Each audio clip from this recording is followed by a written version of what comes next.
Okay po, live po tayo ngayon. Ang topic natin sa mga may sakit ang ulo. Alam ko, very common to. Lahat ng tao nagkakaroon ng headache, di ba? Ngayon, tuturuan ko kayo ng 9 tips paano matatanggal yung headache ninyo. Una, syempre maraming klaseng headache. Karamihan ng headache naman po hindi delikado. So, karamihan ng headache, yung tinatawag na number 1 ay tension headache. Tension headache, ibig sabihin na sobrahan ka ng stress. Kaya sumasakit yung ulo mo. Ang tension headache, nandito yan sa harap, nandito hanggang sa likod. Parang may tight band, parang nakaipit yung ulo mo, parang masikip. Parang masikip ang feeling, masakit dito, both sides masakit. At nai-stress ka, usually pati yung bibig mo.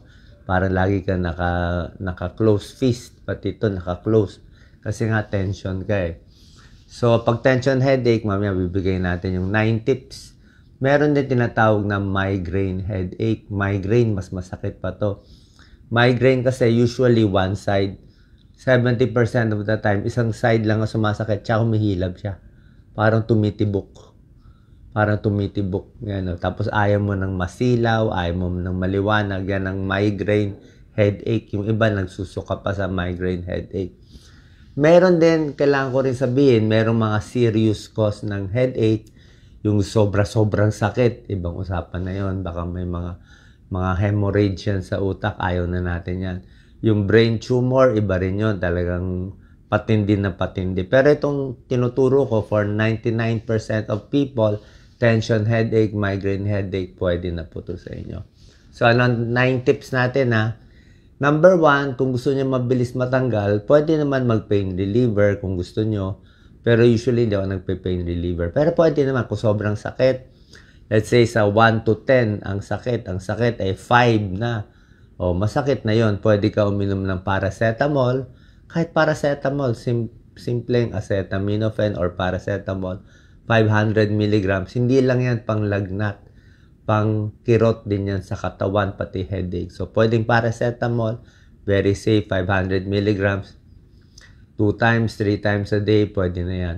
Pwede rin mas matapang konti na pain reliever, yung ibuprofen, pwede rin yan.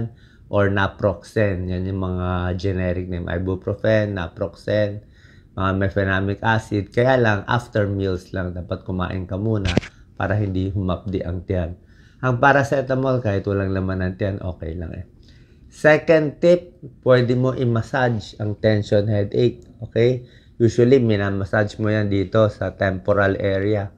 Masarap yan. Dito rin, masarap ang massage. Dito rin sa ibabaw ng eyebrow. Tsaka dito sa gitna, masarap yan minamassage. Tapos dito rin sa ulo, sa side, may mga hanapin mo saan yung masakit, ha? Kung saan masakit yan ang kinakalikot. At maganda i-massage dito sa sub-occipital muscles, dito sa likod. Sa may batok, may laman yan dito eh. Yun ang massage. Mild lang ha, huwag sobra lakas. Huwag yung talagang binabali. Basta yung relax lang na yan, relax.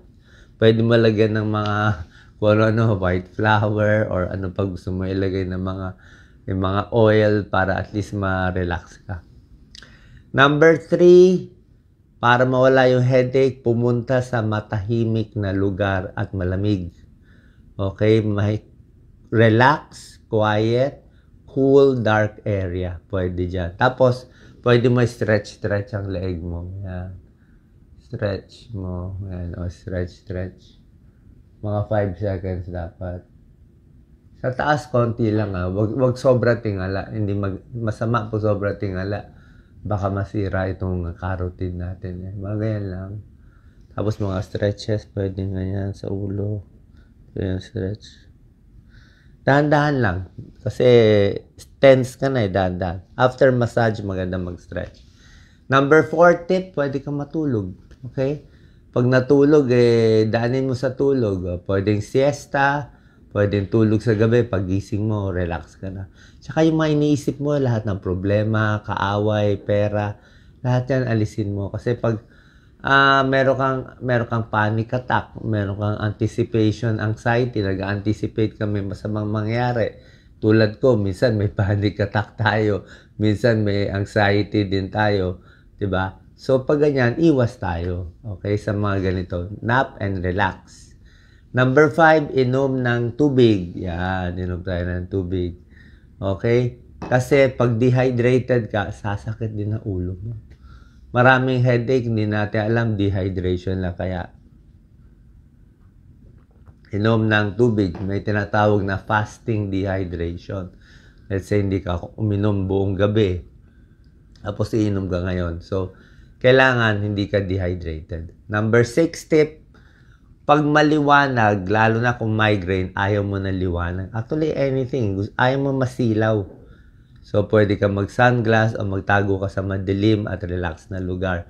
Iwas sa sunlight. Yan ang number 6 tip. Number 7 tip, iwas sa matitigas na pagkain. Pag masyadong matigas yung pagkain, di maganda. Mga hard foods, kagat ka ng kagat. Number 8, ito. Medyo maselan to number 8. Pwede ka warm compress or cold compress. Pag tension headache, na-stress ka, tension headache, warm compress ang kailangan mo. Pag na-stress ka lang, warm. Pag migraine naman, mas maganda, cold compress. Cold, mas malamig. Yung may hilab na one-side migraine, cold compress. Pero pwede mo i-try. Try mo warm, try mo cold, kung ano masayang para sa'yo. And number 9, syempre, dapat magdarasal tayo. Relax lang, tiwala sa Diyos para mawala yung headache. Ako, isang tanggal ng headache ko, pagkakausapin ko si Doc Lisa, para siyang psychologist eh. Hanap ka ng taong magpaparelax sa'yo, magpapakalma sa'yo. Pag na-relax ka, nawala na yung stress sa buhay, mawawala na rin yung headache mo. Saan ba nakatulong tong tip para sa ating kababayan? God bless po. Thank you. Share po natin.